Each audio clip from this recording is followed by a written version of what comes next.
All right, you are listening to 95.5 KZLC. We are the voice of Louisiana Christian University. Hope you're having a great day so far.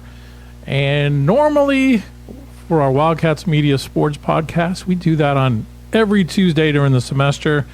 But today, with this being the last day of class, and in all transparency, only 2 of my students made it to class today, and it happens to be the ladies from the podcast.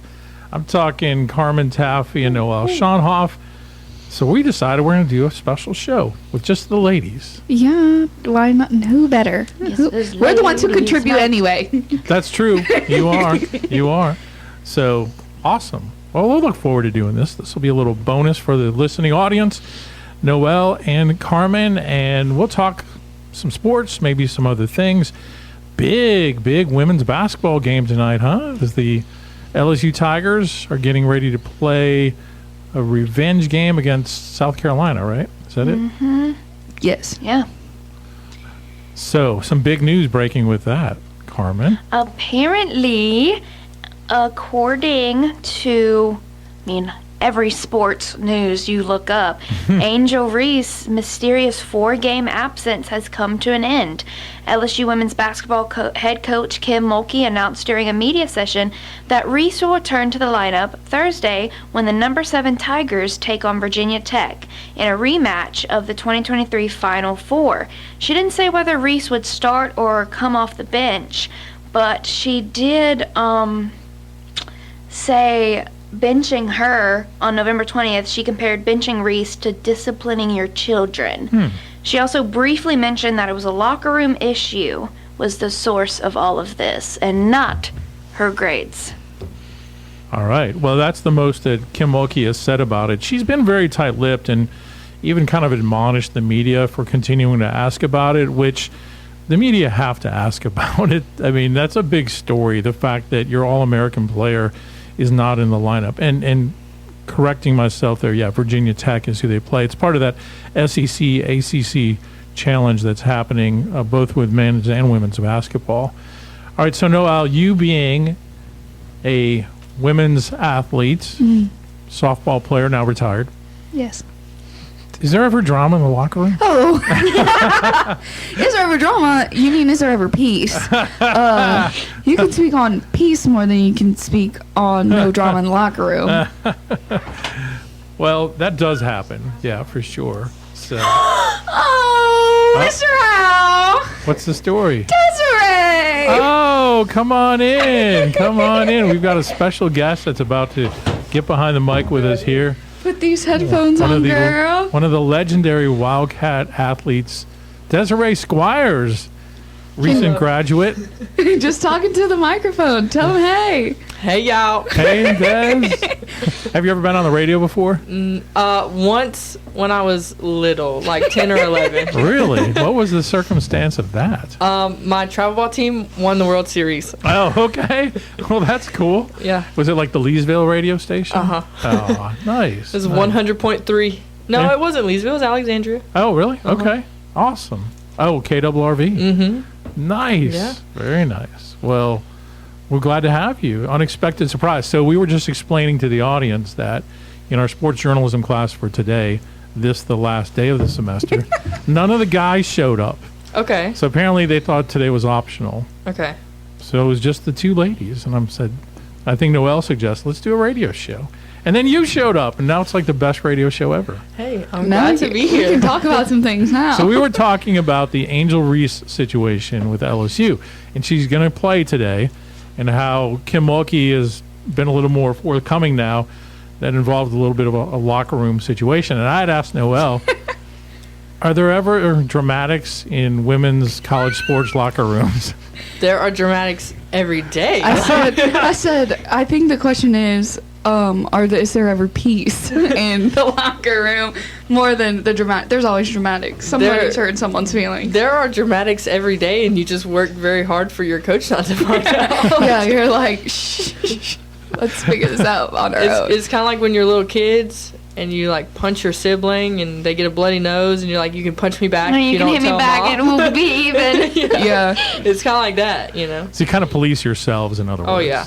Yeah, everyone holds each other accountable, and if it gets too out of hand, then you've got your like seniors who are like nip it in the bud, figure it out. Can we say that Des was probably an enforcer on last year's team? Mm-hmm. Last few years, maybe? Nipping it in the bud, yeah. We can say that. So when you came as a freshman, was she one of the players that talked to you right away and said, hey, it's like this?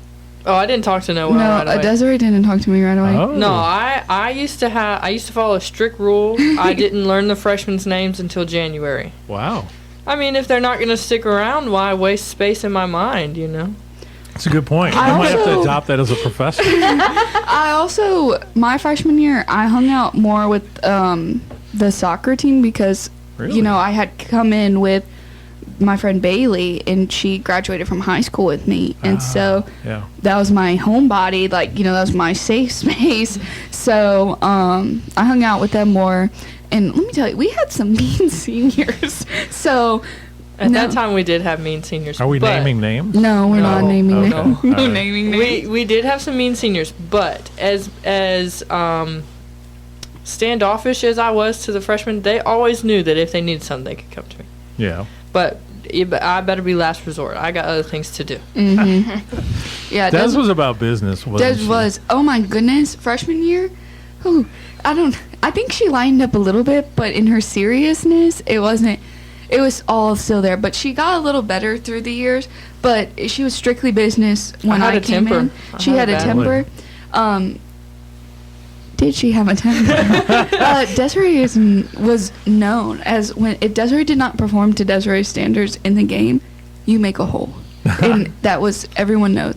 Clear a hole. Make some space because someone's coming in angry. She's dented her locker, broke her helmet. Wow. Yeah. Wow. Mm-hmm. Miss Peaceful isn't so peaceful, huh, Mr. Out? All these things we're learning today. But she's passionate. Yeah. We'll say it's passion. So, taking this back around to the situation with LSU, do you think it's just one of those things with you have a very high-powered superstar athlete who's gotten a lot of national recognition off the courts, you know, with her modeling and her Instagram, and does that maybe provoke some jealousy among other players, or is it hard to say what maybe that led to? I think you get in bites about anything, arguments about any little thing. It's bound to happen, especially in a room full of girls. Any little thing can provoke, but you have two players who are not equally famous, but one's famous for one thing and one's famous for the other thing. Now, Flashe's been famous, and Angel Reese got her start after, you know, when she got that recognition from LSU. And, you know, there was a lot of people saying, well, did Angel Reese make Flage famous? No. Flage had her name when she went and rapped on America's Got Talent. She had her name, she had her music career, and, you know, she also put her foot in the door in the music industry while Angel put her foot in the door with other things. And it was probably, honestly, a miscommunication or something very minor that just blew up because it was between two girls. And things get heated in the college locker room. You know, certain things are said, certain things are here. So it was probably locker room talk that blew up further. And then, you know, Kilmulkey doesn't put up with it. And also, being an athlete, you know these people that you're around so well because you're around them so much, you're around them so often. You spend a great deal of the vast majority of your life, especially in college, with these people, and so you know their biggest insecurities, you know what makes them the most mad, you know what you can say that's just going to really upset them the most. And so human nature is, when you know those weaknesses about other people, when you're upset with them, it's the first thing you do, it's the first thing you say. And so I think another big part of it is Kim Mulkey has to make sure that Angel Reese isn't getting too big for her britches. You know, like, she's got all this fame, she's worth all this NIL money, and we still need you to go out there and perform to championship ability, not to pay off your NIL or not to get more NIL, not to, you know, increase your fame. We need you to win a championship. We don't need you to be worried about Gordon McKernan and if you're going to be on his side next week, you know? Exactly. I definitely agree. You know, when she came into the season, she told Kim Mulkey, and I've said this before, that she was ready to play basketball, but you're not just ready to play. Like, you don't just cut it all off. With that amount of fame, it's hard. But the crazy thing is her teammate, Haley Van Lith, has an interview saying that she doesn't interact with social media. Like, when it was a huge thing when she transferred. And she said, I don't really interact with social media. I don't really care. It's not... What I do is for me, my family, and if I have their stamp of approval and the people close to me, that's fine enough for me.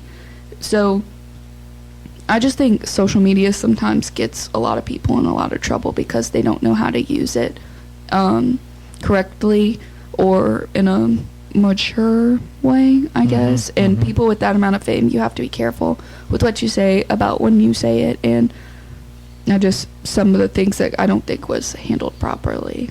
Yeah. So, any thoughts, Carmen? No, I do commemorate Mulkey for benching Reese, because I know a lot of coaches will see that that's my star player, I need them for the game, but she was basically like, you're just like everyone else, you can get benched like everyone else. Doesn't matter how many Instagram followers, TikTok followers, whatever you have, contracts. She basically was like, you're just like anyone else. And like I said in the article, she said benching Reese was just like disciplining one of her children. Yeah, and sometimes it takes that tough love. The problem becomes when the player starts feeling like they're above that. Like, hey, I'm making all this money and I'm going to go to the WNBA. And so hopefully she's not taking that approach, Angel Reese. Hopefully she's maybe humbled by this a little bit and realizing I still have to be part of a team, and I still have to be a good teammate, and I still have to be a good coachable player, because otherwise it can fall apart really quickly. And if you're in Mulkey's shoes, you not only have her, but you have all the other players that came back. You had a couple of big-time transfers that came in, and then even a huge recruit that came in this year. So you've really got to not give special preferential treatment, even if she is your superstar. So, which is a tough thing to balance. I think the best coaches are able to bench their best players when they're doing something wrong. Yeah. I think the best coaches take the place of parents. I know, like, Barry, although he may have faults, he took the place of my parents in a lot of ways. I was able to come to him and tell him things that even sometimes I wouldn't be able to talk to my parents about. Yeah. I was able to express to him problems that I was having. And on the other hand, when I needed to be disciplined, I was disciplined. Like, we got in a screaming match one day and he suspended me. Like, it wasn't because he hated me or because I was playing poorly. It was because I had gotten too big for my britches and I felt like I could scream at my coach across the field, and that's unacceptable. And so I had to be humbled. And me, in cockiness, I guess, I called my dad and I was like, can you believe that he suspended me for blah, blah, blah? And my dad said, you deserve it. Like, what do you want me to say? And he said, if you're the daughter that I raised, you'll go apologize. And you won't apologize because you want your spot back. You won't apologize because you want your suspension lifted. You'll apologize because it's the right thing to do. And I did. I went into Barry's office and hat in hand, and I said I was wrong and I shouldn't have acted that way. And I also expressed to him maybe some reasoning as to why I did act that way. And he was mature enough to say, you know what, I think there's fault on both sides here. And we met in the middle. I was still suspended. My suspension was supposed to be ongoing until I realized the error of my ways, but it was going to be at least for 2 games. We met in the middle, and he suspended me for 1 game. And then, God does God things, and we had a doubleheader. And so Barry said, well, you can play in the second game of this doubleheader. And during the first game, the breaker blew on the lights, and we didn't get to play the second game. So, wow. Yeah. God does God things. I'm sure it killed you not to play, too. It did. I wasn't even allowed to wear my uniform that day. Wow. I could come to the field and I could sit in the stands. I couldn't wear anything LC softball related. Wow. That's what he told me before I went to his office and apologized. And then he said, you still can't wear your uniform. You can sit in the stands and watch. but for the second game, in the fifth inning of the first game, you can go put your uniform on and start warming up for the second game. I had just finished putting my uniform on, and the lights blew. Man. You know what's important in that whole story, though, is the way your dad reacted, because so many parents won't stand behind the decisions of the coaches or teachers, and that makes their jobs harder because they feel like they're being undermined by the parent, when really, if they're the right kind of coach, the right kind of teacher, they've got your kid's best interest at heart.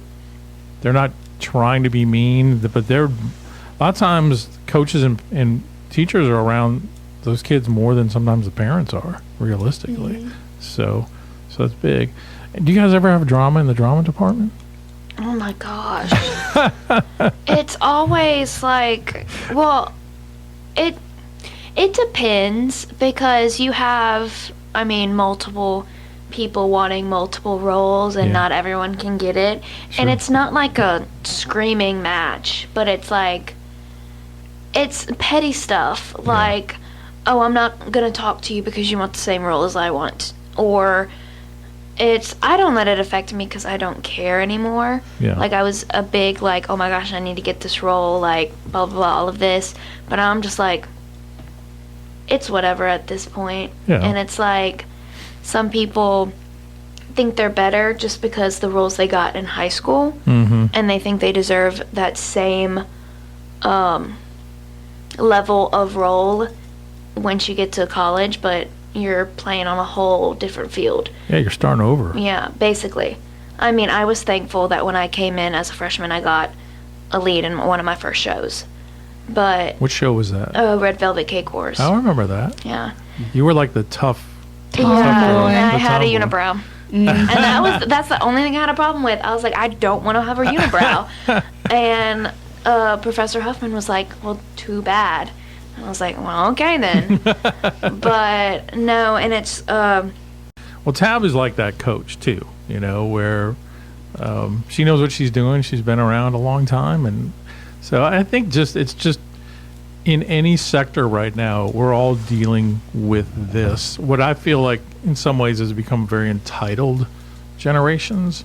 Maybe to some degree we've always been entitled, but it just seems harder now. And it's interesting. Matt Rule is the head coach of Nebraska football. Did you see this the other day? He was doing like his weekly news conference, and someone was asking him about the challenges with NIL. I think they were asking him about getting a new quarterback maybe, and his quote was, "A good quarterback in the portal costs $1 million to $1.5 million to $2 million right now. There are some teams that have $6 or $7 million in players playing for them." So NIL, while I was mildly supportive of it because I do think that college athletes were being exploited, especially at the major colleges and universities, where they'll make millions and millions and millions of dollars, and the players can't even fly home, like if their grandmother dies. College can't give them money to do that. The NIL has would level the field a little bit, but now it's almost tipped the balance too much in favor of the top players. If you're a third string offensive lineman, you might not be getting any NIL deal, and it makes it almost harder for a coach to coach that player because he takes on more of a disposition of, well, I don't need you, I got all this money, Yeah, I think NILs have, in the higher divisions, because, someone in the room had an NIL, but I think NILs have helped a little bit, and I think they've also not helped at all. I think it's good that athletes are getting money for their name because they deserve the money for their name. But I think when these companies start using them as like a profit and using them too much to where they can't focus on the fact that they're a student athlete, right? I think that's where the trouble starts. Well, NIL is all about advertisement. Yeah. You're a walking advertisement. Yeah, when you have absolutely. an NIL. Yeah. I mean, Gordon McKernan is getting those players because it helps his business, So it helps the players momentarily, but it's just a whole different world right now. And the transfer portal, you see now where a lot of players who might sit, like Tom Brady didn't get a chance to play really till he was a senior. In today's world, he probably doesn't stay at Michigan all 4 years. Probably after his sophomore year, he's like, I'm out of here. So that's happening too, where if I don't get my chance here, I'm going to go somewhere else. And I don't know. I just feel like we're losing something with all of that. I think this generation has two big problems. I think, one, this generation wants somebody else to do everything for them. And I think, two, this generation has massive communication problems. Yes. This generation cannot communicate to people of authority or really anyone else. We're all stuck in these phones that we have. That makes me sound so old, but we're all, we're stuck in our phones. We would rather send a text than make a phone call. Yeah. And that just means, talk face to face. Right, and that just means that we're bad at communication. Backspace is our biggest friend because we can type something up and that doesn't sound like I wanted it to, so backspace back. But in a real life conversation, you can't do that. Yeah. Good point. I had one of my students yesterday, who actually is an athlete here, Drew Tebby, basketball player. He did a speech on college students and cell phone addiction. It was really good. And then at the end, he gave tips to try to work against that. And I thought it was really good. But then I said afterward, look, people my age are getting just as bad. I think the difference is people my age, we know how to communicate the other ways too. But then we also now are involved in kind of the phone culture. But for maybe younger people who haven't had to do those things, it's just easier and more comfortable. One thing I notice is if I'll walk into a class 20 years ago, maybe even 10 years ago, everybody would be sitting around talking before class. But now, you walk in and everybody's on their phone, just in their own world, and they don't even communicate to the people right next to them. And that's kind of sad, to me, for sure. I think the other thing, too, is the ability to listen has really been compromised. I find myself having to repeat things sometimes 3, 4, 5 times that I used to be able to just say once, My biggest pet peeve is, huh? Oh, my God. If somebody hits me with a huh, I no longer want to talk to them. I no longer have anything else to say to them. Yeah, that's an interesting one. So what else have we seen in sports today? Well, I know Carmen's been digging some notes up here. So, Bills linebacker Von Miller facing arrest for assaulting a pregnant woman. AP News said pregnant person. Dallas police says. So, police in Dallas have issued an arrest warrant for Buffalo Bills linebacker Von Miller for allegedly assaulting a pregnant woman. According to police, a preliminary? Yeah, that word. Investigation of a major disturbance at home on Wednesday determined that Miller, 34, and the victim got into a verbal argument, and the suspect assaulted the victim, who is pregnant. They said Miller left the scene before they arrived. The victim was treated for minor injuries. An arrest warrant was issued for Miller. Oh, man. Sounds like a domestic violence case. Yeah. And the Bills have a bye week this week. Oh, that's why he was home. Yeah. And the team said they will have no further comment at this point. I just looked up the story on Twitter. First thing I see is Bills fans, this season can't get any worse. Von Miller. So we'll leave it to Twitter to take it in that kind of direction. So you hate to hear it. Obviously, innocent until proven guilty. But yeah, that's a major profile player too. Man, I don't know. That's kind of sad. What do you guys think of Aaron Rodgers is getting to practice this week, only 11 weeks after ripping his Achilles heel, tearing his Achilles heel?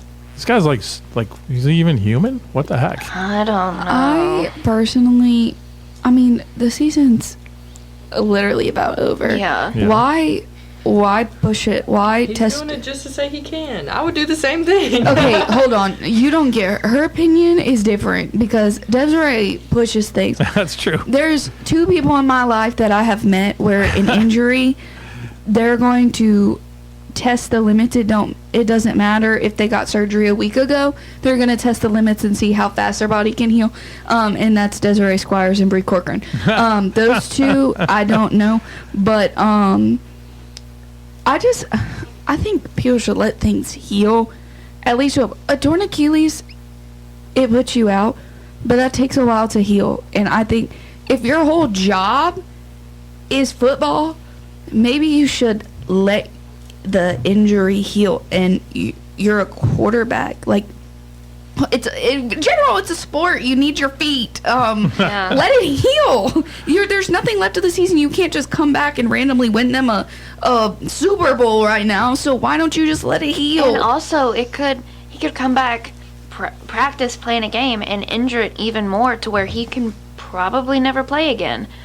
And so I don't think it's very smart, like Noel said, this season's almost over, to try and come back. I think, in my opinion, rest up, play next season. Because, I mean, that's what Joe Burrow's going to have to do.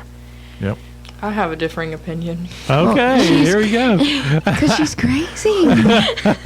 They're crazy. Okay. She's cut from different cloth. Yes, crazy. That's right. Psycho. No, okay, listen. I have had 2 major injuries in my life. Mm-hmm. I broke my hand in half. Like I bent it all the way backwards. Mm-hmm. I had to have 6 screws on a plate in my hand, okay? 3 weeks after surgery, I broke my cast off and had my hand out of my cast. But I put it back. I put it back on to sleep and stuff, and then I put it back on to go to the doctor, whatever. I tore my labrum and my bicep tendon. I have 5 or 6 anchors somewhere in my arm shoulder. would pop out of socket at any given point, and she did not care. She did not care. She would have it taped up. That's why you just pop it back in. Absolutely not. No. But, okay, I get that point because during Into the Woods, I did dislocate my knee on stage and popped it back in stage. Oh my So I can continue. No. There's video of it. She would go to softball games, have tape all over her. And, I don't know why these instances were with me, what medical training that I have, except support, emotional support. At a softball game, Noah, get this stuff off of me right now. And told me to rip the tape off of her. Also, I'm very superstitious, okay? I hurt my shoulder. I got run into. Dislocated my shoulder out the back. I played with it for the rest of that season. Didn't have surgery. Then I played the next season, didn't have surgery. But my shoulder was in constant pain. Yeah. So I would use KT tape to keep it tight and locked in there and keep from dislocating. And that would help. But this is the thing.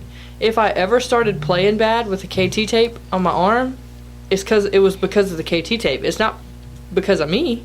I was playing bad because of the KT tape. We were playing at UT Dallas. Mm-hmm. The first game, I didn't get to get my shoulder taped because the trainers weren't there. Played great. Hit a home run. Had like a double. I went like 2 for 4, 3 for 4, something like that. The trainers came, taped up my shoulder for the next game. I was 0 for at this point in the game. Wow. So I was tired of this tape. I don't want this tape no more. It's bad luck. So I told Noel to get it off me, and then I got a hit. Oh, also, not to mention, Desiree, dead asleep in the bed. Dead asleep. Oh, Noel's my shoulder dead asleep did in the bed. dislocate bad that time. It dislocated, and Noel, I need you to pop it back in. Oh, no. What am I supposed to do? First, I know nothing of the shoulders. I know nothing. No.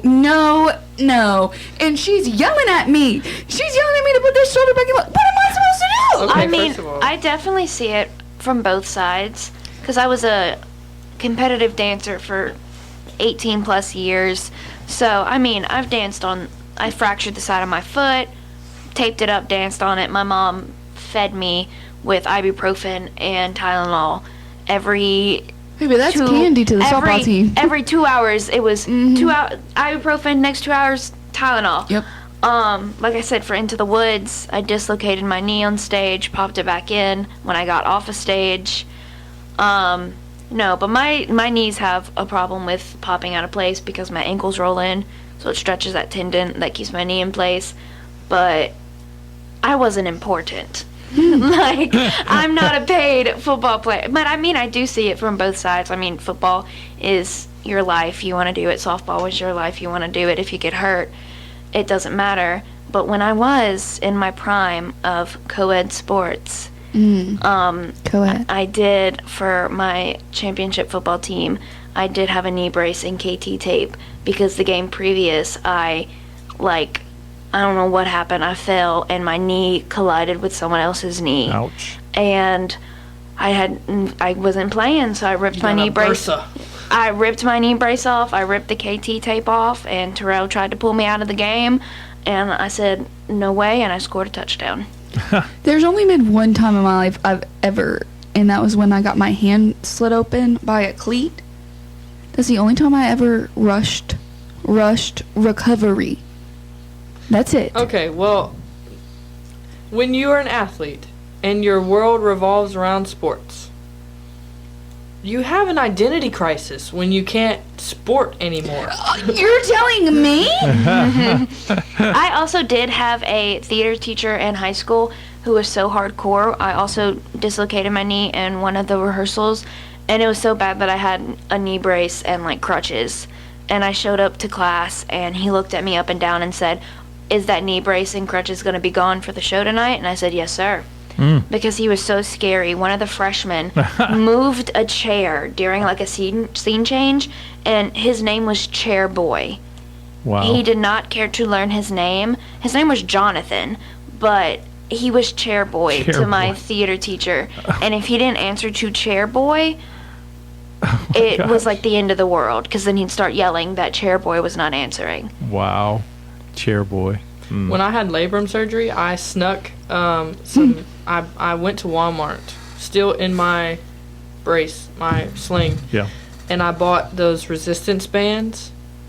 And when no one was home or looking, I would take my brace off. Now, I wasn't supposed to take my sling off for a month.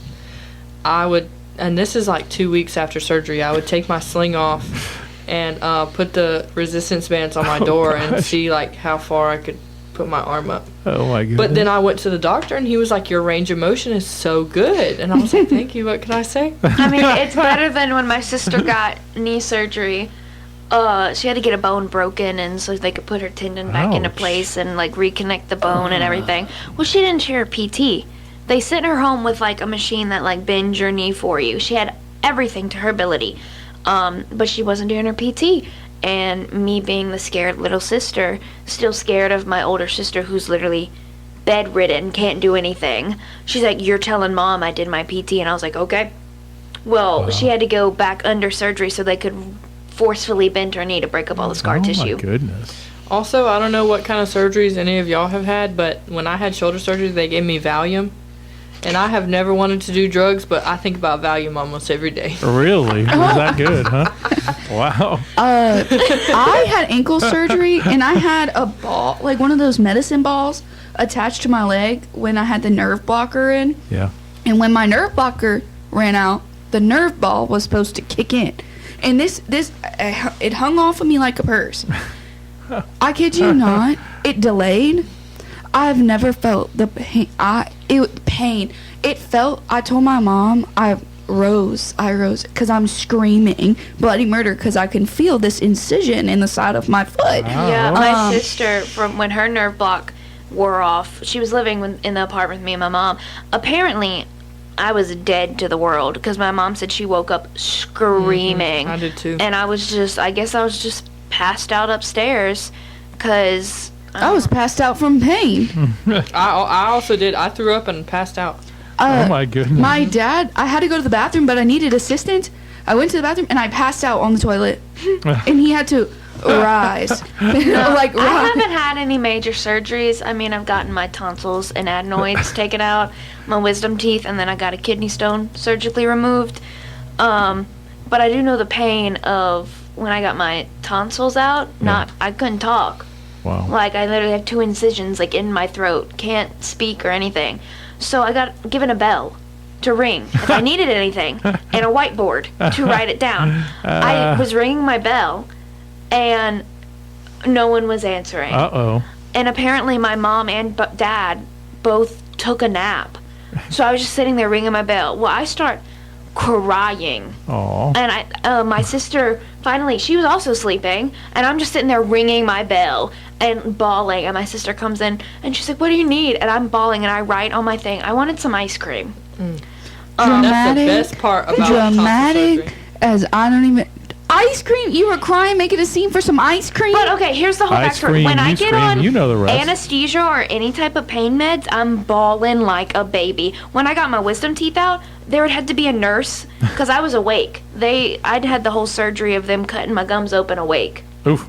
So I had the laughing gas and I had those pills that you take and lidocaine. There had to be a nurse sitting right next to me wiping away my tears because I was bawling. When I get anesthesia or any type of pain meds, I cry. Oh, I turn mean. I turn mean under the I'm influence of hungry. anesthesia.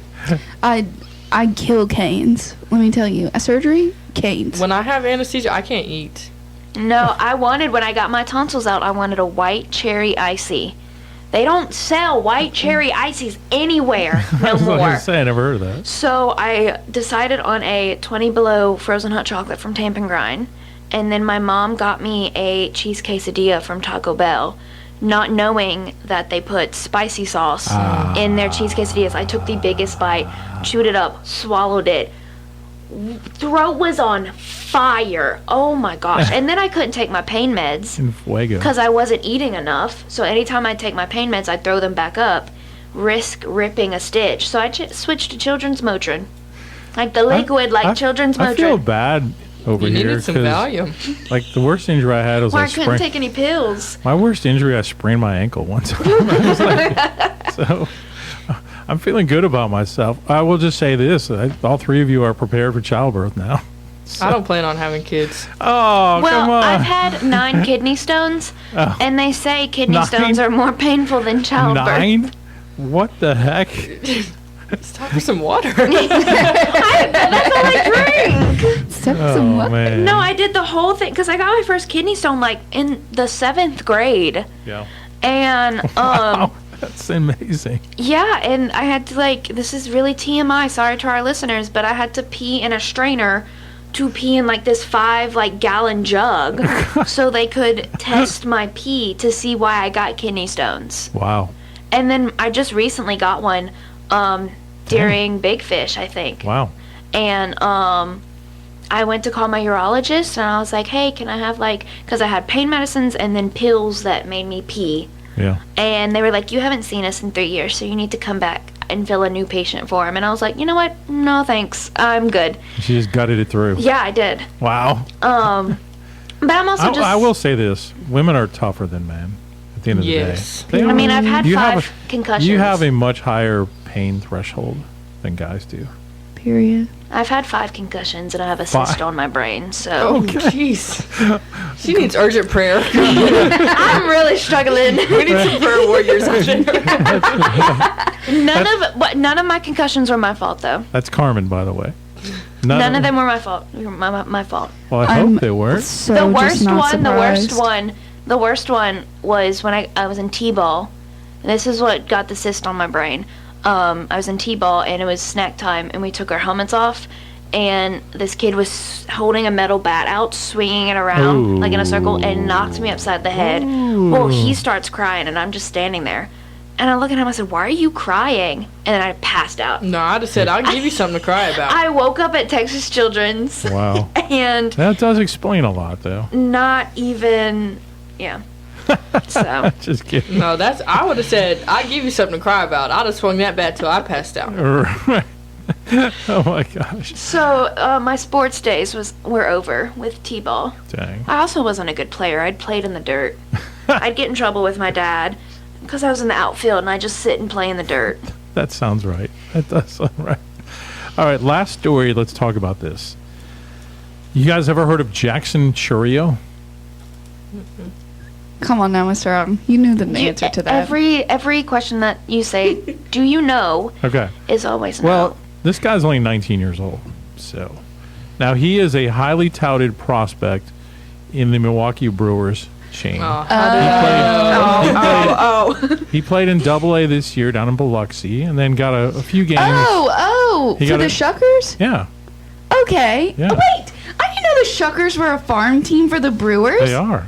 That's crazy. Yeah, so all the guys on the Shuckers you might see with the Brewers in the next 2 or 3 years. Who are the Shuckers? That's it's the Double-A team in Biloxi, Mississippi. They're if you ever want to catch a baseball game. So Jackson Churio is a guy that they signed, I think, when he was 17, and he instantly became one of the top prospects in baseball.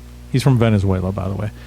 So he is so good, and he is so thought to be a sure thing, can't miss prospect. It's likely he'll get called up to the major leagues this year, if not right out of spring training, probably by the All-Star break. But the Brewers are negotiating with him, should be finalized today, an 8-year, $80 million contract. And he has never faced one pitch at the major league level. So talk about a gamble, while it is a lot of money, it's also really pretty pedestrian amount of money for average major leaguers.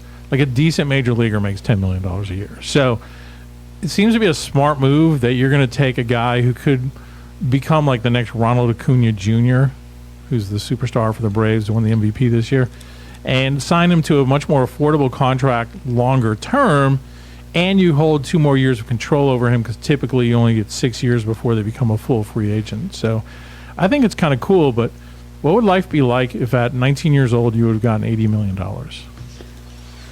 I wouldn't be here. Aw. I would not be here. My dad would have said, all right, we're going to put it in 80 different CDs. And then by the end of the year, you'll have $160 million. There you go. Smart dad. I wouldn't be driving a Chrysler. I would probably still be driving a Jeep. You would. Well, hers is brand new. It's not.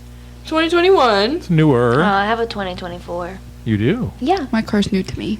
Wow. My car's a 2009. What am I doing wrong?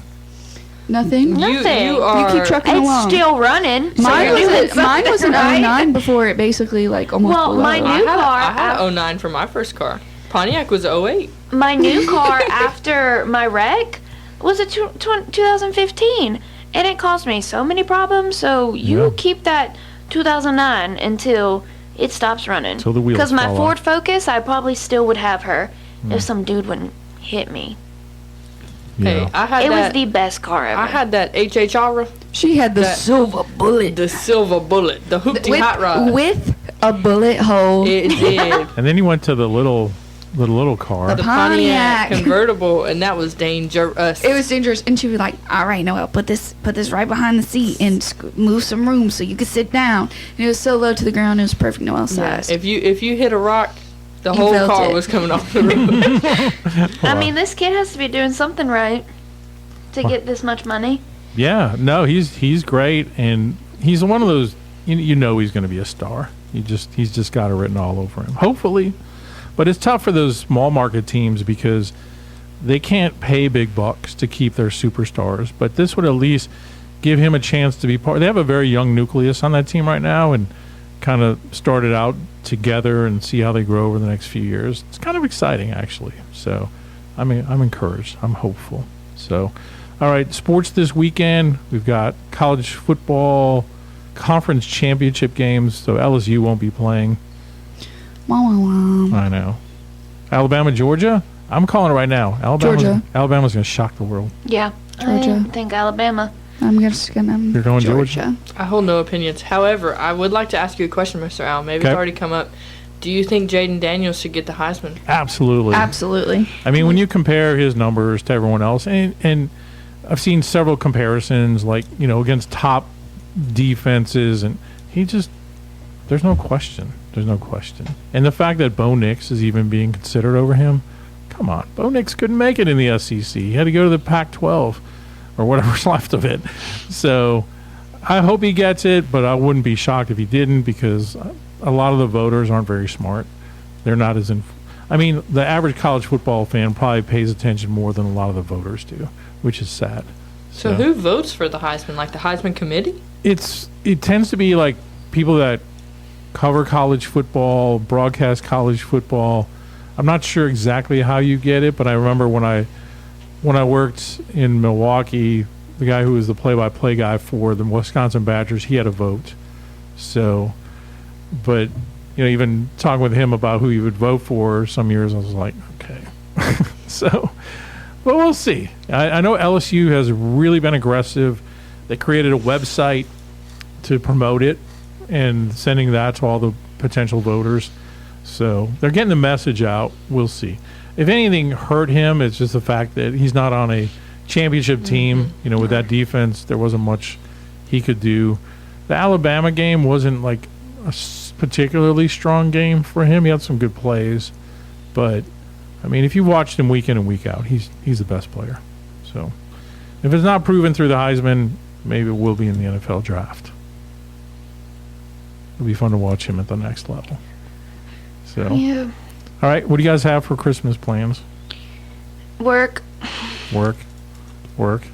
We're going home, telling Desi Pooh bye. I'm taking a bunch of flights. Yeah. You're about to head out. Mm-hmm. When do you leave? The 10th. The 10th. For Maryland. Maryland. Mm-hmm. All right. Maybe you'll see some snow. I hope not. You won't be in Louisiana anymore. See, this is my fear. I have to take a physical fitness test. What? The first day I get there, Okay. I had to take a physical fitness test. Yeah. I'm just praying that where we take our physical fitness tests is indoors. Because if I have to do push-ups and sit-ups in 1.5 miles outside, are you kidding me? No. I'll tell them, sincerely, kick rocks. Respectfully, kick rocks. Kick rocks. Actually, I won't, but I will be thinking it the entire time. So do you want to tell people where you're going, or should we not say that on air? I work for the Department of Homeland Security. Okay, we'll say it that way. If we told you guys any more, well, we'd have to, you know what they say. And she's just the person to do it. Well. So, especially if you make her mad. Yeah. Yeah. A helmet is my most deadliest weapon. Oh, yeah. Who was it? The or movie the line? HHR. Oh, like the old This Way Before Your Time. Mm-hmm. The Incredible Hulk TV show where Dr.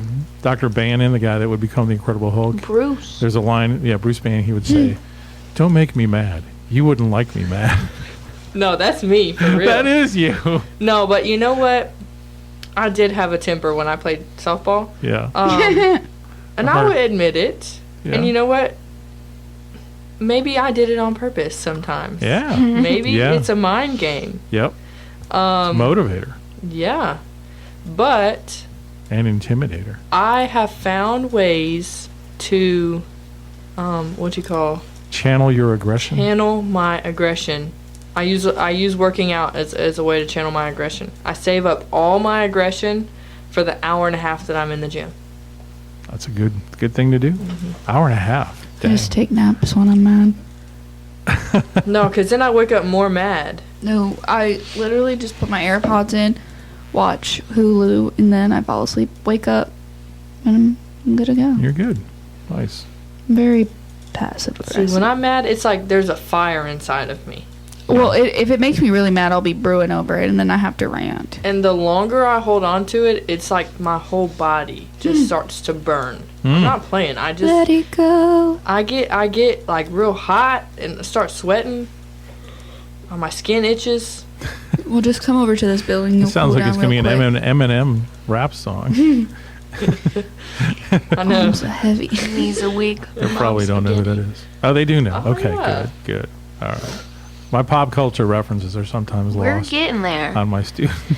So, oh, man. All right. Well, this has been a lot of fun. It was fun. Unexpected. No, I like this a lot better than when we have the boys, because then they just scream at each other, and I just sit here Yeah. and Kai and They're Dennis. very Fear. passionate. Kai and Dennis. That's the word of the day, passionate. Passionate. Hey, Passionate. you know what they say? Passion is mistaken for aggression to those less passionate. Wow. You gotta be passionate. I like that. She's like just that. a walking book of quotes. Don't worry. Fortune cookie. You've experienced it. It's when I need like an old, like not an older quote, but I mean like an old soul quote. Yeah. That's the one you go to. Yeah, she's very like if it's gonna like insert an old like an older soul comment, Desiree will say it. Like if that's the wording that I don't know the wording, but I mean like if she's at the end of the and then boom, there goes the comment. So Well, you know Dale. You know. Yeah. Oh yeah. Her grandfather. He's a legend. He's an awesome guy. So, all right. Well, we're running out of time here. Des, we wish you the best. Thanks for stopping by today. Thank you. I was coming by to say my goodbyes. I know y'all are gonna be busy next week, so. Wow. Now I'm gonna get sad. Mr. Noel. I know. Noel, thank you. always, Noel will be back. I'll be We back. have another semester of Noel and another semester of Carmen. Yes. Yeah. I might surprise y'all. I'll be back between March 22nd and May 6th. So Okay. maybe I'll come on another radio You'll show. be here watching the softball games. Oh, yeah. And Yeah, we wishing have it- something cool planned. And wishing you were out there. Yes. No, you know what?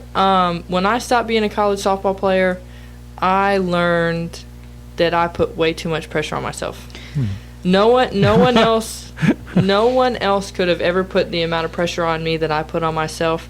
And when all of that pressure was gone and when I didn't have to worry, because to me, I was always in the cage and doing extra work because in my mind that was the only way I was going to be successful. I wasn't good enough to not work very hard and still be successful. So when all of that was over, I realized I think I just did too much, but I wouldn't trade it for the world. Yeah. I had some success. I was successful enough, and I loved it. So. You know that cliche where they say, they left it all out on the field? That was you. Yeah, You left it all out on the field. I did. No question about it. Blood, sweat, and tears and all. Yep. So, all right. Carmen, thank you too. Thank you. All right. Thanks for listening, everyone. Hope you've enjoyed this. We'll be posting it online as part of our Wildcats Media Sports Podcast series, little bonus episode.